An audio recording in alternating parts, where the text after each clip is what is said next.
Yeah, good morning, everybody. I'm very happy to have you here for this first seminar on human rights and tourism.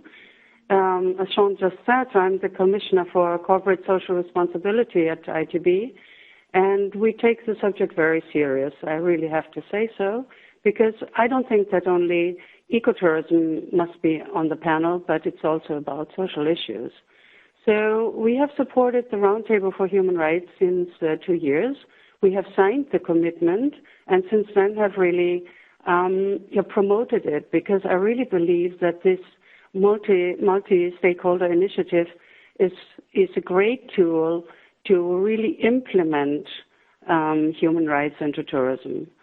So I'm very, very happy to have our panelists here with us, which is, first of all, our newly elected chair, Antje Monshausen, who's also working for ACPAT and Tourism Watch. And I also have Ruth with us, who's from Studiosus, Hopfer-Kubsch, and I also have Sibylle Baumgartner from Kuoni. So good morning, everybody, and once again, hello to all the visitors. And I really think that we will have a wonderful session educating and spreading the news that human rights belong to tourism as any other, as anything else in the whole supply chain. Thank you.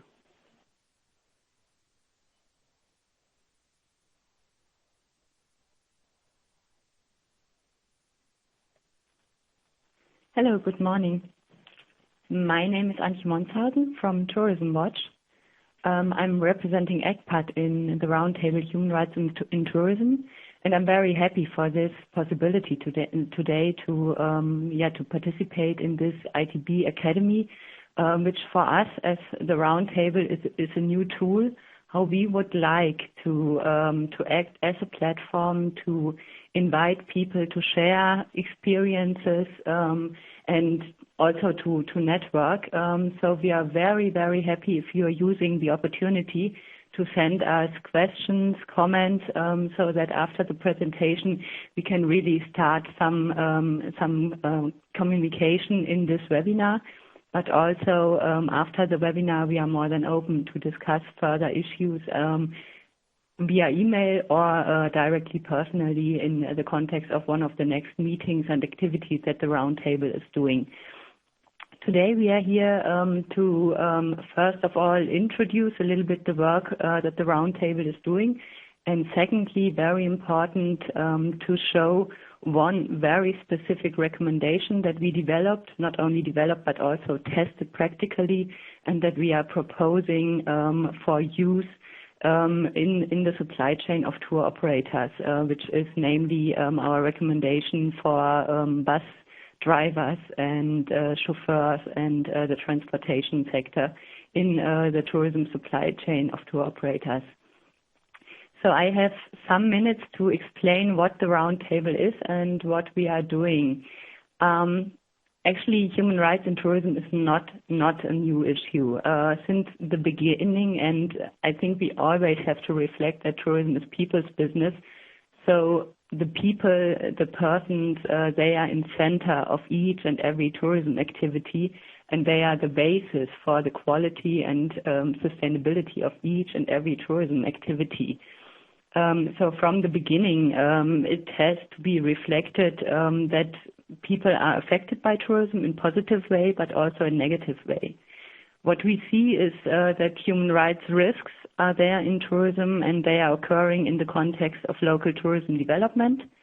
So before tour operators enter the stage, but also during the tourism operations. We see from our work that an NGO like Tourism Watch is doing, or other NGOs like Tourism Concern are doing, that there are infringements to land rights, that the right to water, the right to food, those resource affected rights, that they are very much concerned by tourism development, especially in the context of the development and infrastructure development and so on. But we also see that working conditions, rights at work, are a severe context under which we have to discuss the responsibility of human rights, for human rights also from tour operators. the exploitation, sexual exploitation and non-sexual exploitation of children. I think we are well aware about this, but it's something that always has to be repeated and where specific action, meaningful action is necessary. This includes also the rights of vulnerable groups, and we see very much not only in the pre-tourism activities during the tourism development, but also during the tourism operations, that the right to participation is very often ignored in tourism. So the participation not only of those who are working in tourism, but also the broader community. What we can see due to the international nature of tourism and the very complex supply chain that we are all aware of is that in international tourism there's a high number of risk hours.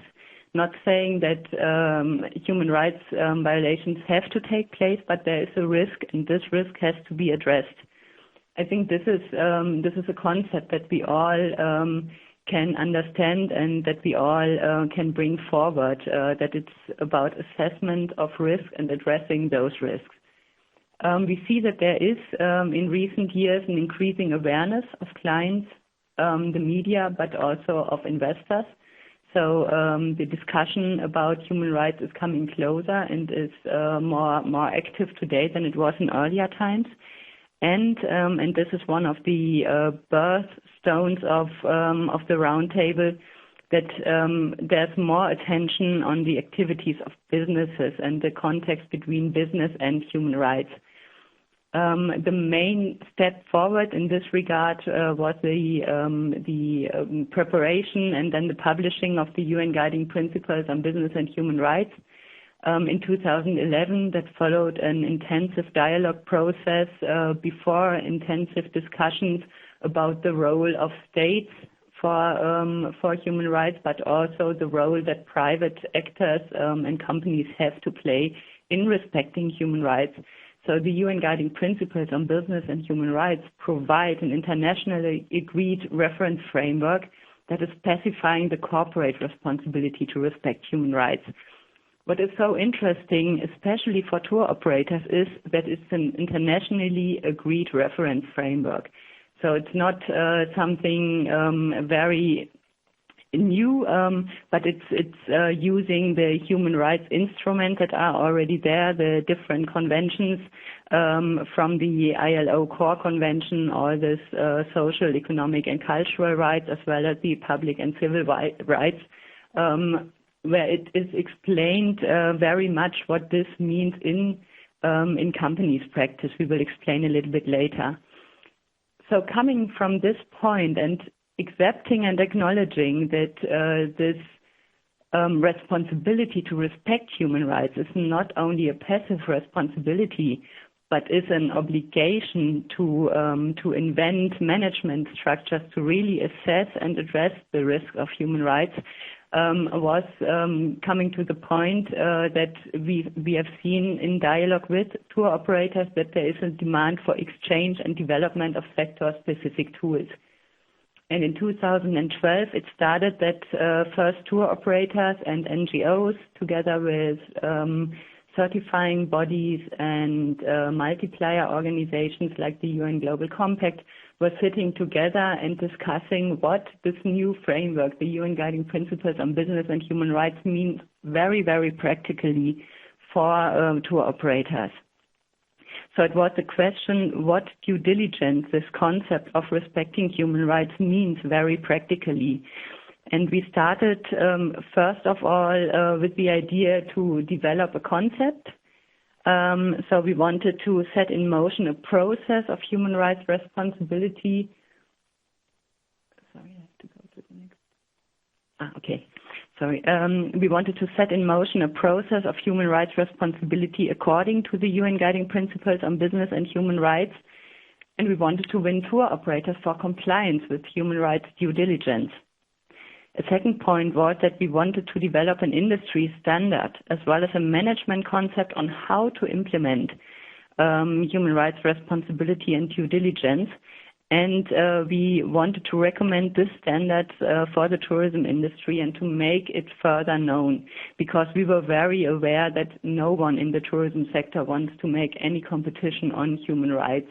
and saying this means that there has to be an approach to human rights that is non-competitive and that is grounded on sharing knowledges and coming forward with common activities beside the necessity, and I don't want to make any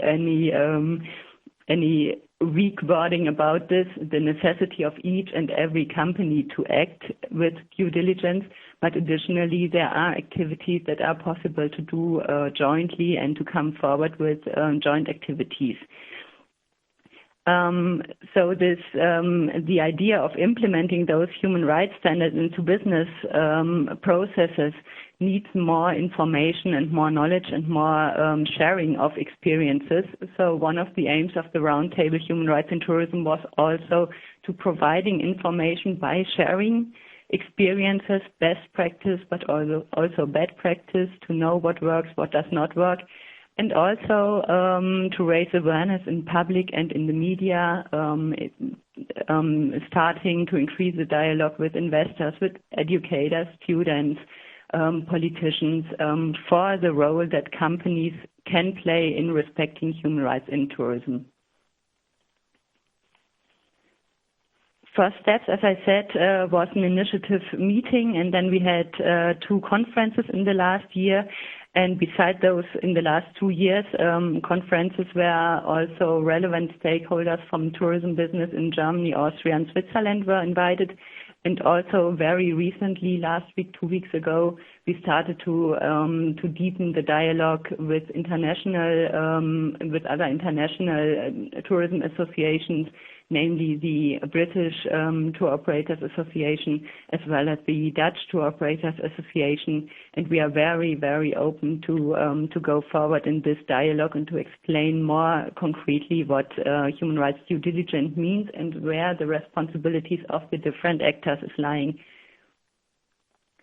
Right now, as I said, we are a platform, very different actors who are coming together in this roundtable.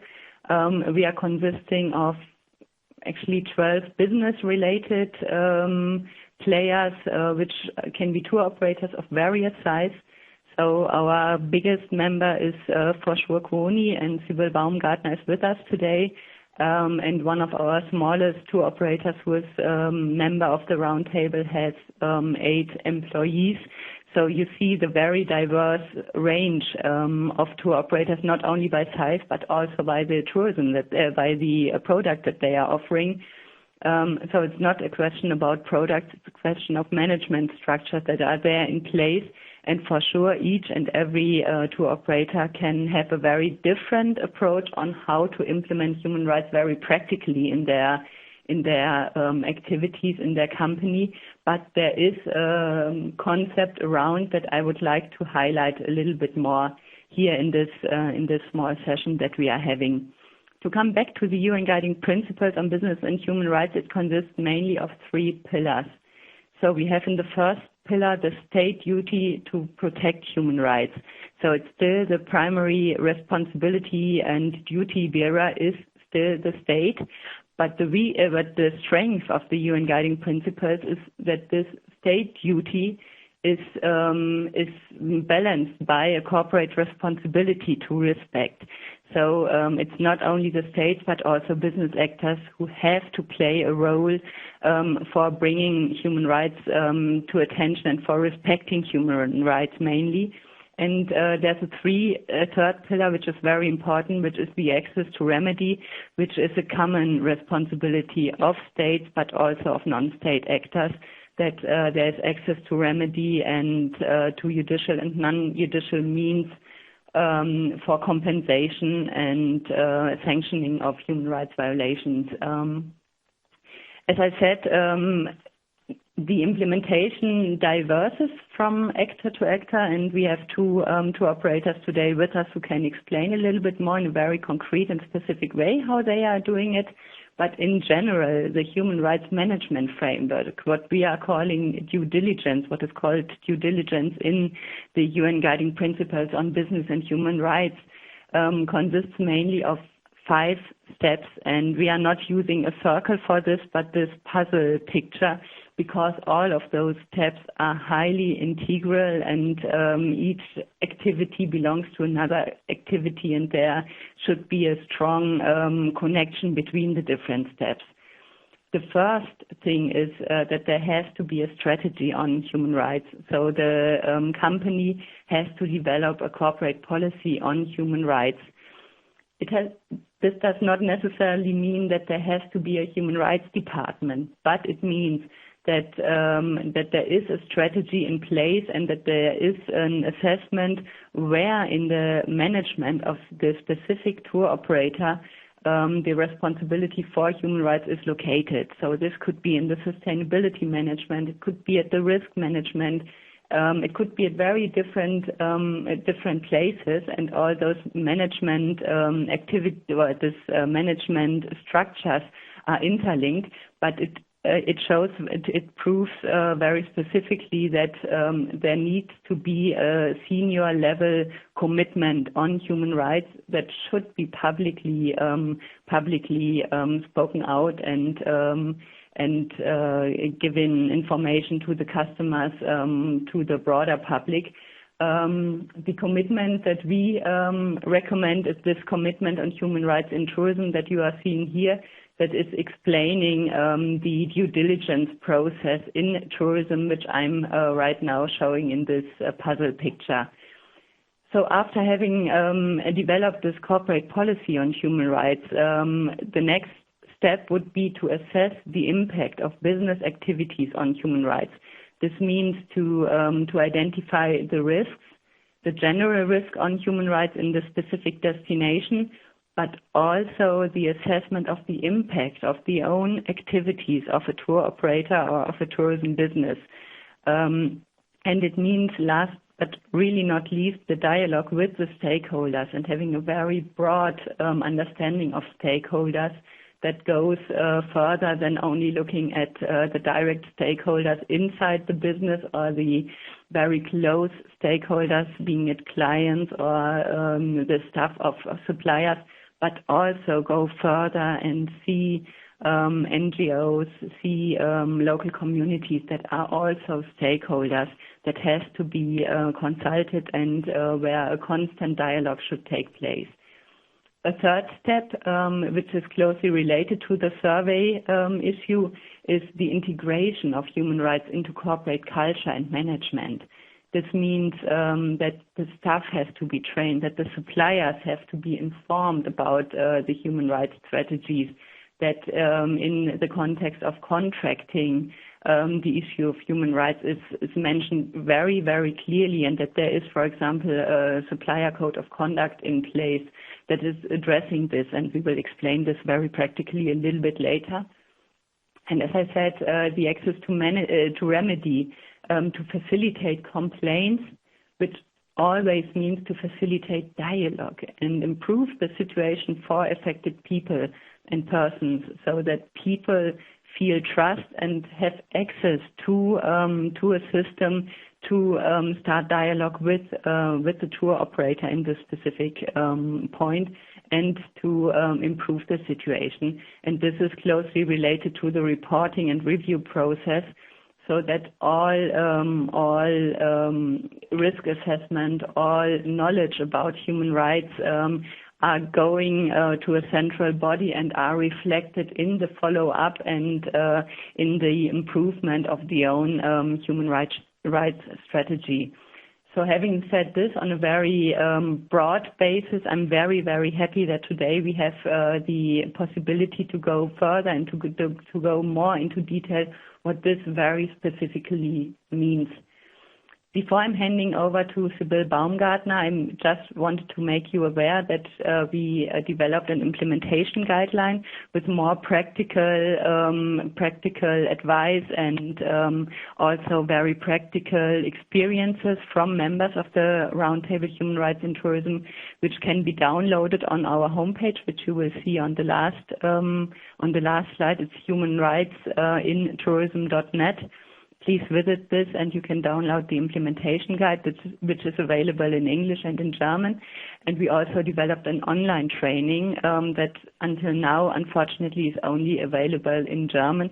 But we are very, very happy if you use those tools, and everything that we are publishing on our homepage can be used by everyone. So thank you very much for visiting the homepage, and I'm happy to hand over to Sibylle Baumgartner for showing us more practically what human rights means in a specific segment of the supply chain. Thank you. Good morning, everyone, and thank you, Antje, for your very comprehensive overview of the field of business and human rights more generally, and then more specifically how it affects tourism industry, and also how, as a multi-stakeholder setup, we came together in the Roundtable on Human Rights in Tourism. I'm very pleased to be part of this initiative and also to be part of this presentation today, and I hope that many questions will come up. We are always open for questions, and we are happy to enter into a dialogue, and that's what the Roundtable is actually all about. So I will present you quickly what Antje has already mentioned, our more specific guidance, which we published recently. So we actually, as a Roundtable, we wanted to have very practical recommendations for tour operators and how tour operators can implement human rights due diligence in their business, because much which is out there, including the UN guiding principles, are very helpful tools, but it's still challenging as a business to then actually take them and implement it in practice. So we were looking at what kind of recommendations we could actually bring together as a Roundtable with the expertise that we already have within this multi-stakeholder setup. And drivers came up to be one of the target groups which we would specifically like to look into. There's many reasons to it. The drivers are actually the ones which spend most of the time with the tourist travelers that are on holidays. So their working conditions and their joy of doing their work has a very direct impact on the customer satisfaction. Also, we have had from various sides, from different tour operators, we have had feedbacks from customers who react badly or very sensitively if they feel that the drivers that they're traveling around with do not have good working conditions. Some examples we might mention later also regarding the very specific recommendations that we have. And last but not least, the working hours, the rest periods that the drivers actually have when they are on the road with travelers has a direct impact on the traveler's safety. So there is really, if you want to say a business case, there is a big business case for looking after the working conditions of drivers in more details. So we were lucky to have one of our members, Studiosus, who has had a long, further, I don't know how many years of experience in implementing very specific clauses on drivers' working conditions in their work with the transportation companies. So I think this is also a good example of how the Roundtable can bring together different experiences and sharing experiences in a very practical way. So the questions that we asked ourselves were the questions you can see on the slide. So how can we as a tour operator actually start entering a dialogue with our transportation companies to find out what kind of working conditions the drivers have, but also what specifically would be the requirements that we would have to include in contracts with them. We, from a Kuoni perspective, I can say that we have our supplier code of conduct, which includes the legal requirements on working conditions, including drivers. However, in practice, what does it mean? How many hours is a driver allowed to drive? How many hours should he have of a rest period? How many days following one after the other should he or she be allowed to drive.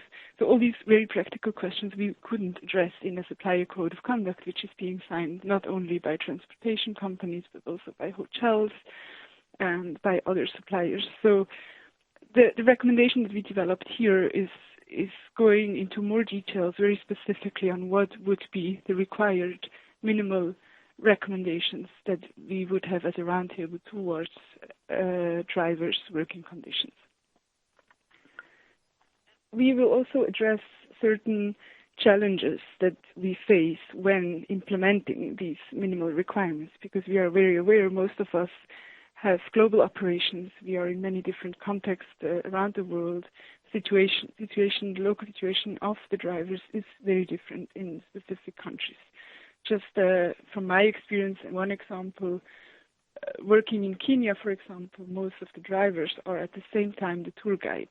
Very often they're self-employed, so they have very different standards compared to drivers in India who themselves are drivers, and then there is most of the time a tour guide accompanying them.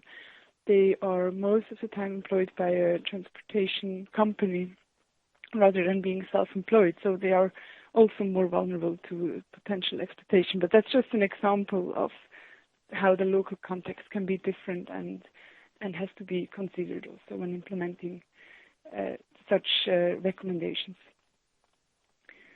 So what we did, exactly because the situation on the ground is often different, we have a recommended process of how a tour operator can address these issues. So I will just quickly walk you through the steps that we recommend, and these steps are explained also in our brochure, which is you can download online. So in the first place, the recommendation is to actually look into the local law. So often it's the laws on road traffic safety which already includes requirements on driving and rest periods for drivers. So often the local law is actually already covering these kind of topics. People might not always be aware, so it's a good first step to actually work with the local suppliers or with an external legal expert to find out what is the local law. As a second step, the applicable laws should be compared with what the roundtable is suggesting and what my colleague from Studiosus, Ruth, will explain you later. So as a company, then, you look into the details and you look how the local law and the recommended clauses differ, and then based on that develop the contractual provisions you as a company want to implement towards your suppliers. In a third step, then talking to the service providers on the ground and explaining them why and what kind of requirements that you have as a company, and also discuss what challenges they see and what kind of approaches or possible solutions you would have to find to overcome these challenges. It can be very specific, like where would the driver, for example, sleep when he's on a tour with tourists, and there a dialogue is important to agree on a certain quality of accommodation, for example. So then as a fourth step, what needs to be looked into is to see or to assess, especially regarding working hours, driving periods, rest periods, to assess the actual routes that we as a company offer in our products. And sometimes adjustments are needed in the actual route, because if you look at the route and you look at what kind of rest and driving periods the drivers should actually have, you would see that it doesn't correspond. So really looking into the product and adjusting the routes. Then always training is always very important. So the drivers have to know what's the actual conditions that they are supposed to work with. So they have to know what's the rest periods they have to take. They have to know how much are they allowed to drive. But also tour guides, who are often with them, product managers should be aware of the actual conditions that are expected. And then very important is also the sixth point, which is all around enabling feedback. So empowering the drivers to actually have the possibility to give feedback if certain conditions are not implemented. And again, this helps to identify the challenges, the issues in the implementation, and also to start a dialogue and to find solutions to actually improve the situation. And last but not least, monitoring of how these clauses are implemented on the ground. And this is possible through different means. You could, for example, interview tour guides, you can interview service partners, local service providers, but also evaluation of customer feedback, or conducting interviews with driving personnel. There is many different ways monitoring can take place, and often it's good to use different means to collect feedback. So I think this is really on the process of the implementation of our recommendation, and I would like to now hand over to Ruth Hopfer-Kubsch from Studiosus, who will go into more details regarding the actual requirements that the Roundtable has recommended. Thank you. Yes, thank you, Sibylle. I'm Ruth Hopfer-Kubsch, and I'm very happy to be part of the Roundtable initiative from the beginning on. We are all, I think, working on the same targets, and we have the same issues. What we really were developing during the last month were these recommendations for the transport sector, because Studiosus has been working with these recommendations already for a long time, at least 10, 12 years. We have contracts defining exactly what clauses have to be in the part of social and the social sector concerning the driving personnel. We also have contracts for hotel personnel, but at the moment it's the driving sector we are concentrating on this webinar. And what I wanted just to bring to show you is an example of how such a contract can be made practically. Wait a minute, I have to come. Yes. You normally have, as a tour operator, a contract between tour operator and service partner. And this contract should include also the demands for the employees. The first and very important demand and clause is that employment contracts are needed for all employees, including also the driving personnel. And all the employees should have a valid employment contract. This contract has to be in accordance with the national legal regulations. That means in accordance with the national laws and requirements that are locally given.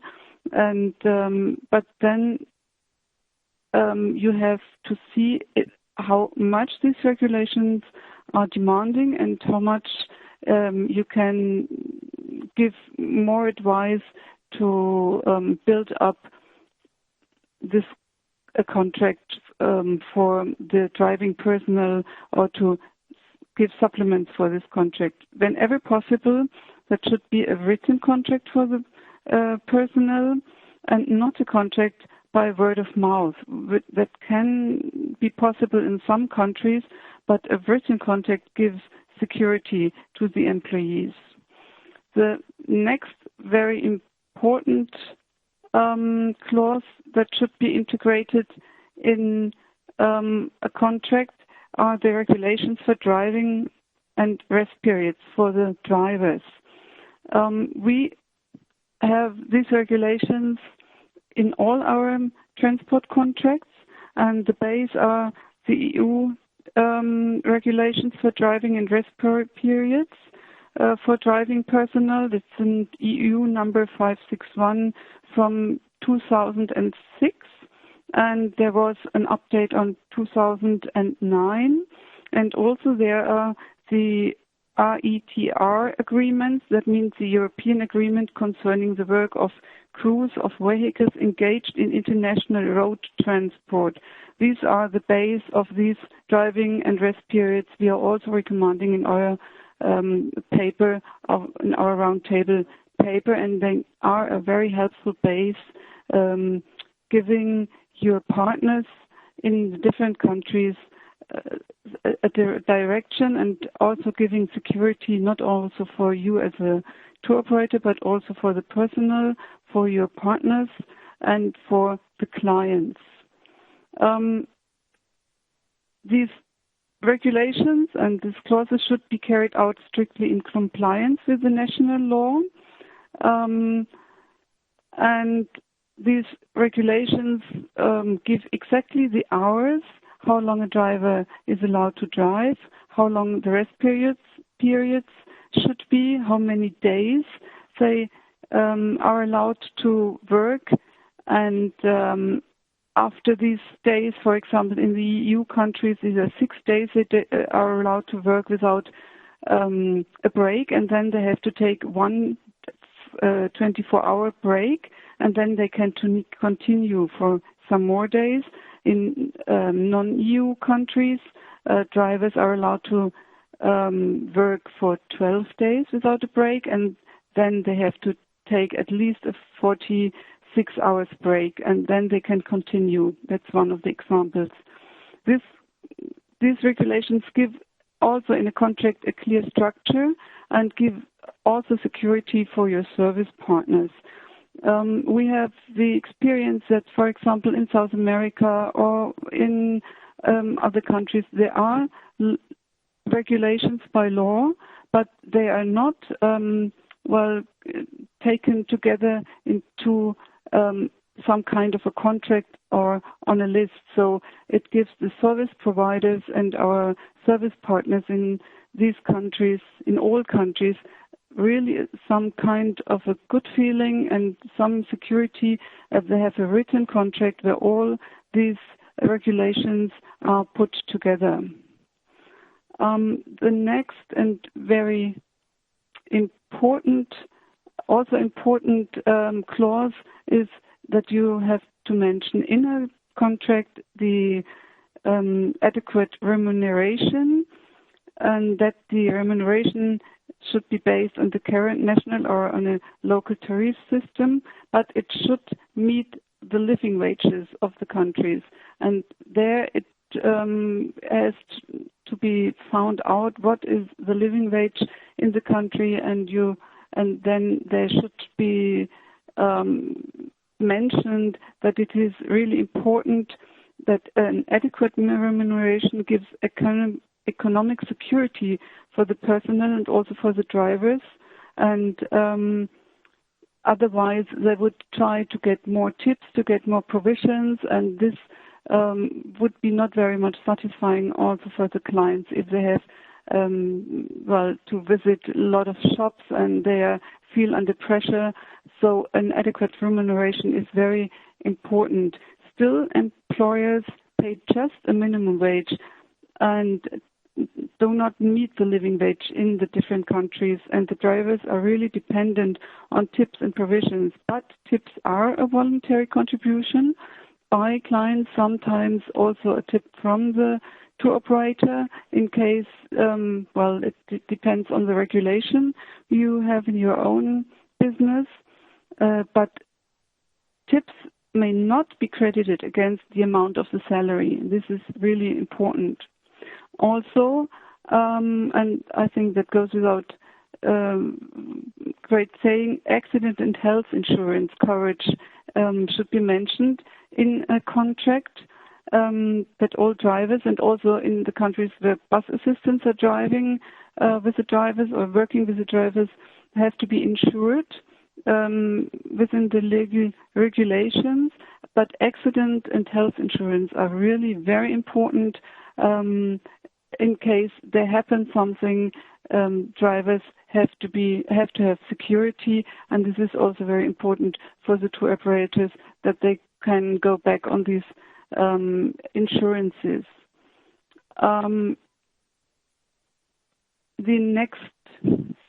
I have to go to the next step. Well, accident and health insurance has to be covered. What we see is that the most service providers have an accident and health insurance for their employees, but there are some cases where this doesn't exist, and then it is impossible for tour operators that you mention and ask for these insurances in your own contracts between with the service providers. The next is also that is the obligation to inform, and that is what my colleague Sibylle also mentioned. The personnel as well as all the employees has to be informed about the clauses that are in a contract, and this is be done by trainings. First of all, a very good and close dialogue with the service provider. You should build up with the service provider a fair cooperation on a very equal level. You can talk to each other, but then all the employees that are participating in this business have to be informed, have to be trained, that they know what it means, that is written in also their own contracts, and what the tour operator also expects from the service provider. Also, it is very important that the employers are informed about the deployment plans, especially the drivers and also the bus assistant, that they can also plan for their free time. They have enough possibilities to plan their free time, to have private time. This is also some kind of a fair agreement between tour operator, service provider, and the employees. Also, they should be sure that the employees have the right of freedom and association, and as well as collective bargaining. Then that are not that they can mention their own wishes, and that they really have a normal working situation within their contracts. That should be really all be included in these contracts. These are the main targets they should be included in a contract, but also there are some more points that should be integrated in these contracts. And first of all is the overnight stay for the driving personnel. For example, if there is a multi-day work assignment, if they are on tour for several days, for some weeks, it is really recommended to pre-book for the drivers and as well for the bus assistants, if they are, and also for the local tour guides, if they are traveling, for example, on round trips, that there should be pre-booked a hotel with an appropriate standard. Studiosus demands normally that the drivers as well as the local tour guides should stay overnight in the same hotel than the clients, but you have to be flexible and see what are the customs in the different countries. For example, in India, drivers as well as tour guides don't like to stay in the same hotel than the clients, but there are special other hotels you can pre-book, and then they are really thankful and happy that there is a possibility where they can stay. And also the bus assistants, they are Also traveling within India, they have their own accommodation, mostly the same accommodation than the drivers have. What is very important, they should have their private time, private rooms.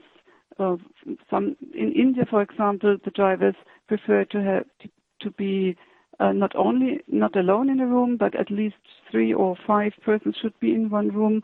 In Morocco, for example, or as well as in Iran, or in South America, whatever, the drivers prefer to have their own rooms. They're really to have privacy, and so you have to see what the different customs are, what the different traditions are, and what is to do best. Always in cooperation with the local agencies or the local service partner, but these accommodations already pre-booked are highly accepted.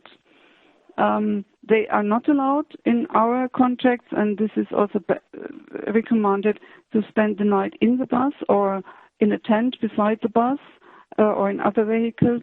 That also means, for safety reasons, if the drivers have not had enough sleep or enough rest, it's a question of security and safety when driving the next day. The clients are very close to this security and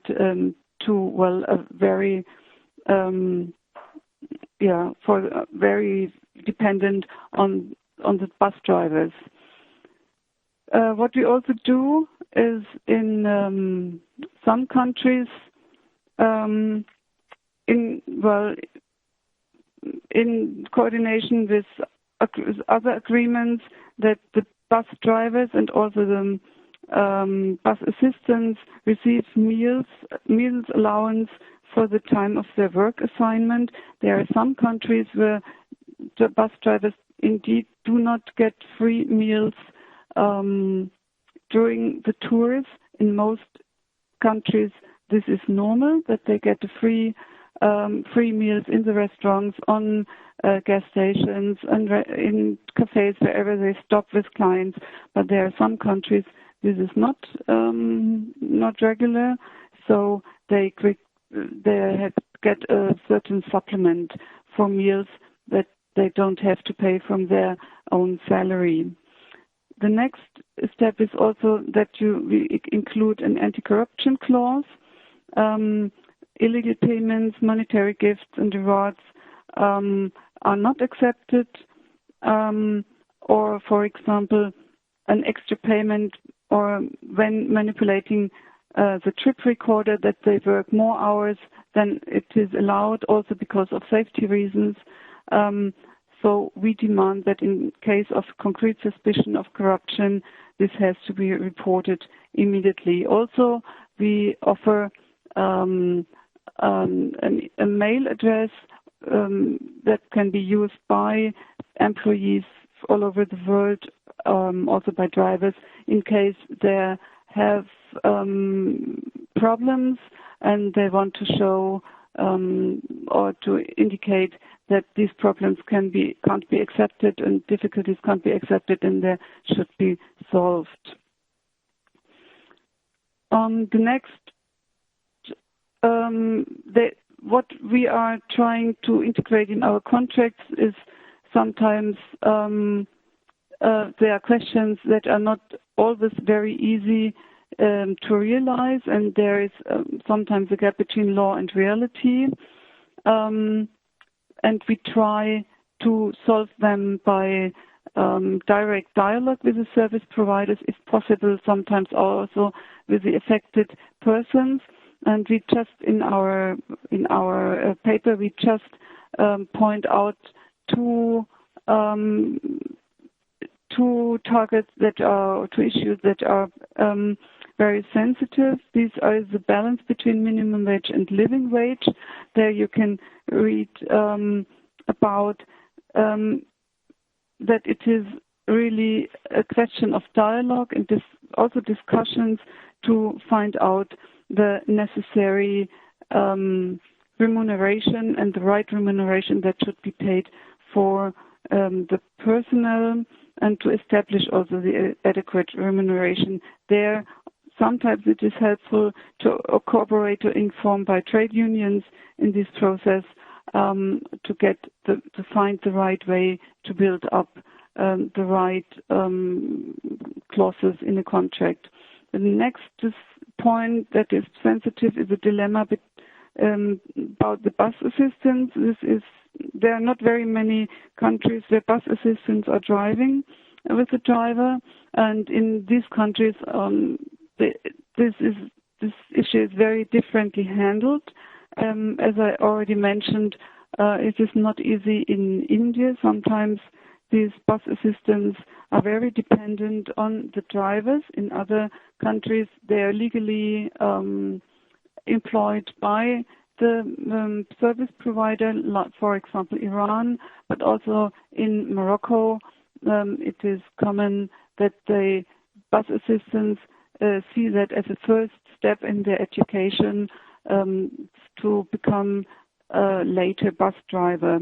And all the different countries have to be regarded also differently and handled differently.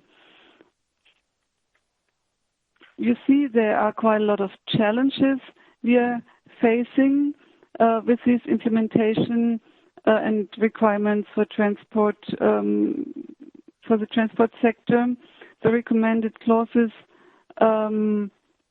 demand sometimes or quite often a change, and this does not happen overnight. And there, a consequent dialogue is very important. In many countries, national laws already exists as well as standards, and there the recommendations we offer can be a helpful supplement for the contracts. And also it is a challenge for the product development to find out the right balance between an optimal itinerary with regard on the regulations of the different driving times and resting periods. It is also very important to make sure that the drivers are not working for other clients or other transportation companies during their rest periods. That can happen quite often. And this happens quite often in countries dependent on seasonal periods. And there you have also, for safety reasons, monitor that and stay in a dialogue. These should not happen. Also, it is important to make sure that the contractual agreements are fulfilled.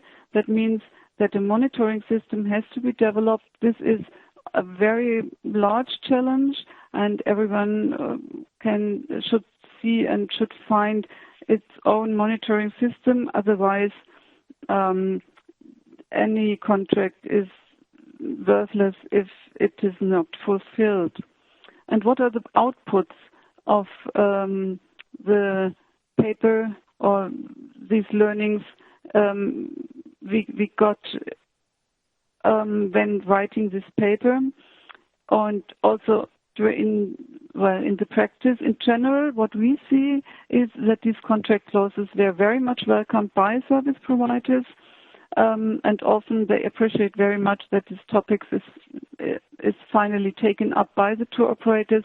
As I already mentioned, there are national laws, there are requirements, there are, for example, is our paper, but to put all together in one contract in a written form, it is very helpful also for service providers and helps you as a tour operator. These recommendations can be an opportunity and a chance to establish a good dialogue between your national partner in the country and in the destination, or build up a discussion between tour operator and the service provider in the destination. And also the dialogue is very important when building up a good partnership with the service provider. The local context, of course, must always be considered, and this is our learning. Some flexibility concerning each different destination is also very important. You can't just write down a contract and then put them from top down and say you have to follow this, but all the local demands have to be seen. Our experience, the results are more effective when you enter in ongoing dialogue, and that helps also to build up a fair and trustful partnership with your service partner. And these are the information we wanted to share with you. And I thank you for listening, and I give now over to Sibylle in case you have any questions we could answer you. Thank you, Ruth, for this very detailed explanation. I think it shows how once you really start looking into the details of such requirements, what kind of challenges come up. And we are aware of time now, so we have only 3 minutes left. I would suggest that anyone who has an urgent question now would actually type it in the Q&A now. Otherwise, please feel free to contact us per email and to enter dialogue with us as well. And if you have specific questions around this paper, but also around anything related to the Roundtable or to any other tools that are available on the Roundtable's website as well. Thank you very much for listening, and we are happy to be in touch with you soon. You can see on the last slide, you can actually see the website and the email address that where you can send your questions. Thank you very much.